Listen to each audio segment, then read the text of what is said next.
سلام، خوش اومدید به ویدیوی جدید کانال ما. اومدیم با GTA V. اومدیم که این قسمت جاهای مخفی که میشه یه چیزایی بخوری یا تبدیل به حیوان شی رو نشونتون بدیم. اولین جا که توی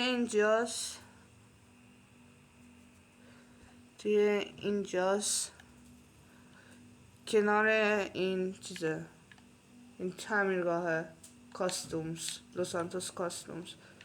الان بهتون نشون میدن راه ورودشو. کنار اتوبوس و از اینای اینجا یه چیزی هست، اینو میزنی میخوری یا چیزی میشی.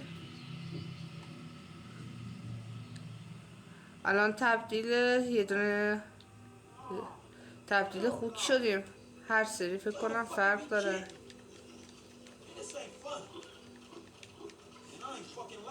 ببینید بهتون بگم کجاست همین حالت. اینو از بیرون بیام بگم بهتون کجاست. عجب خوکیه.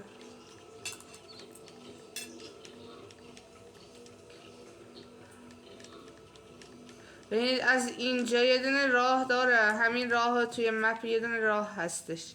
اینا همین ادامه میدید تا اینجا یه دونه راه کوچیک هستش. اینجا هم پیاده میشه اومد، هم با موتور با ماشین میشه. اینو میاید به اونجا کاستومز نوشته، باید برید سمت اونجا.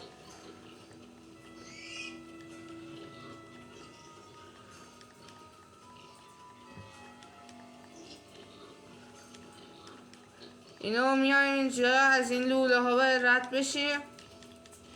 میایم همین جا که بهتون نشون دادم، همون جا قبلش نمیدونم.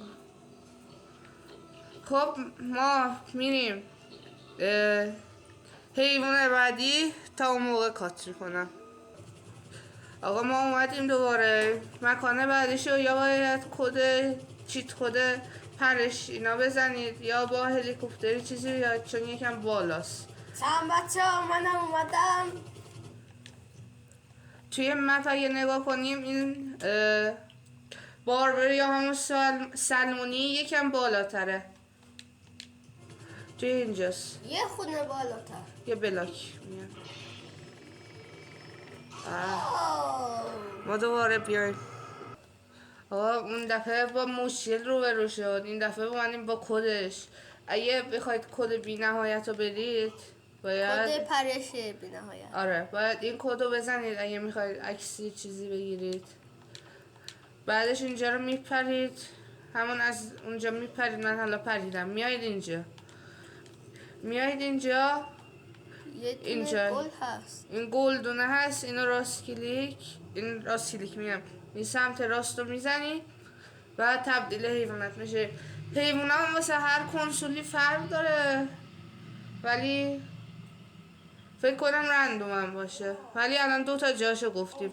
اگه جاهای دیگه شو میخواید بگید. اگه میخواید قسمت های بعدیشو بریم بگید، لایک کنید، کامنت بذارید و اگه از این سبک محتوا دارید کانالمون رو دنبال کنید. ممنون از کسایی که ما رو سابسکرایب کردن. دمتون گرم. خداحافظ. خداحافظ.